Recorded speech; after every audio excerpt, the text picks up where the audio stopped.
મોરબીના જેતપરમાં ખેતરોની અંદર વીજપોલ નાખવા મુદ્દે વીજ કંપનીઓ જે રીતે મનમાની કરી રહી છે તેની સામે આખું જેતપર ગામ જે રીતે એક સંપ થઈને સંગઠિત થઈને લડત આપી રહ્યું છે તેણે આખા ગુજરાતમાં એક મોટું ઉદાહરણ પૂરું પાડ્યું છે। આ એક એવા પ્રકારનું આંદોલન છે કે જેમાં આબાલ વૃદ્ધ બાળકો સૌ કોઈ ભાગ લઈ રહ્યા છે।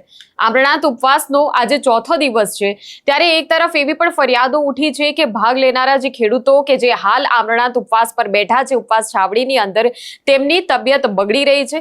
ત્યારે જ્યારે આ ધરણા શરૂ થયા તે સમયે તો મેડિકલની ટીમ જે છે એમ્બ્યુલન્સ અને તમામ લોકો જે છે તેને ઉપસ્થિત રાખવામાં આવ્યા હતા, પરંતુ હવે એ જે ટીમ જે છે તે ગાયબ થઈ રહી છે। એટલે મેડિકલ ટીમના ગાયબ થવાને કારણે એક તરફ આ ટીમના લોકો હાજર નથી, બીજી તરફ ખેડૂતોની તબિયત બગડી છે।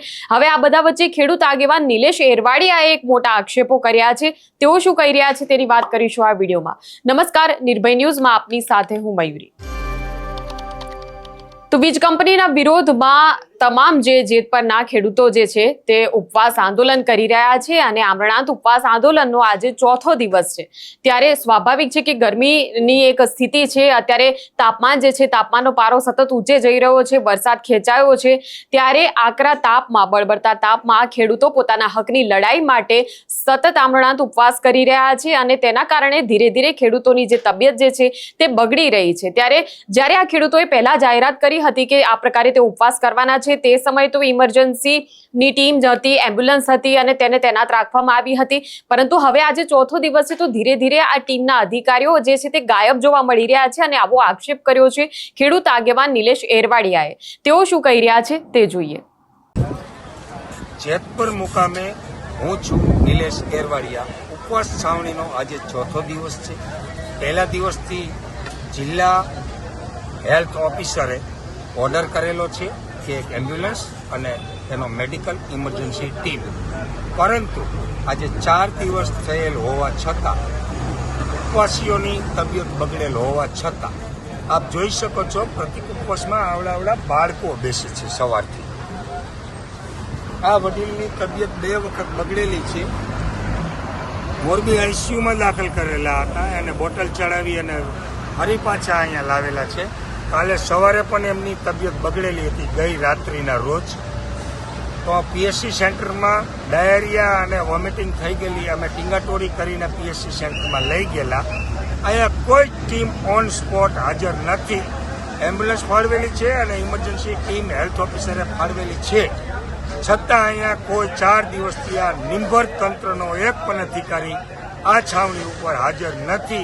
તો તંત્રને નોંધ લેવા નમ્ર અપીલ, નહીતર પછી જોયા જેવી થશે। જેતપર મુકામે હું છું નિલેશ એરવાડિયા। ઉપવાસ છાવણીનો આજે ચોથો દિવસ છે। પહેલા દિવસથી જિલ્લા હેલ્થ ઓફિસરે ઓર્ડર કરેલો છે કે એક એમ્બ્યુલન્સ અને એનો મેડિકલ ઇમરજન્સી ટીમ, પરંતુ આજે 4 દિવસ થયેલ હોવા છતાં ઉપવાસીઓની તબિયત બગડેલ હોવા છતાં આપ જોઈ શકો છો પ્રતિક ઉપવાસમાં આવડા બાળકો બેસે છે સવારથી। આ વડીલની તબિયત 2 વખત બગડેલી છે, મોરબી આઈસીયુમાં દાખલ કરેલા હતા અને બોટલ ચડાવી અને ફરી પાછા અહીંયા લાવેલા છે। કાલે સવારે પણ એમની તબિયત બગડેલી હતી ગઈ રાત્રિના રોજ, તો પીએસસી સેન્ટરમાં ડાયરિયા અને વોમિટિંગ થઈ ગયેલી, અમે ટીંગાટોળી કરીને પીએસસી સેન્ટરમાં લઈ ગયેલા। અહીંયા કોઈ ટીમ ઓન સ્પોટ હાજર નથી। એમ્બ્યુલન્સ ફાળવેલી છે અને ઇમરજન્સી ટીમ હેલ્થ ઓફિસરે ફાળવેલી છે, છતાં અહીંયા કોઈ 4 દિવસથી આ નિંભર તંત્રનો એક પણ અધિકારી આ છાવણી ઉપર હાજર નથી। તો તંત્રને નોંધ લેવા નમ્ર અપીલ, નહીતર પછી જોયા જેવી થશે। તો જે રીતે તમે જોયું કે નિલેશ એરવાડિયા એવો આક્ષેપ કરી રહ્યા છે કે અમારા ખેડૂતોની જે તબિયત છે તેના બાબતે તંત્ર ક્યાંક આંખ આડા કાન કરી રહ્યું છે। એક તરફ આ જે આંદોલન જે છે આંદોલનને ધીરે ધીરે આસપાસના તમામ ગામોનું સમર્થન મળી રહ્યું છે। 40થી વધુ ગામડાના લોકો જે છે આ જેતપરના ખેડૂતોના સમર્થનમાં આવી રહ્યા છે। અને જે રીતે પ્રતિક ઉપવાસ અને ધરણા સમર્થન અને લોક ડાયરાની જમાવટ પણ થઈ રહી છે, પરંતુ તેમ છતાં કેમ કે હવે આખો દિવસ આ ખેડૂતો આ આકરા બળબડતા તાપમાં બેઠા છે, તેમની તબિયત જે છે તેને લઈને હવે આગેવાનો મને એક ચિંતા સતાવી રહી છે. તો આ પ્રકારે નિલેશ એરવાડિયાએ જ્યારે રજૂઆત કરી છે, જોવાનું એ રહેશે કે તંત્ર દ્વારા હવે આ બાબતે ધ્યાન આપવામાં આવે છે કે કેમ.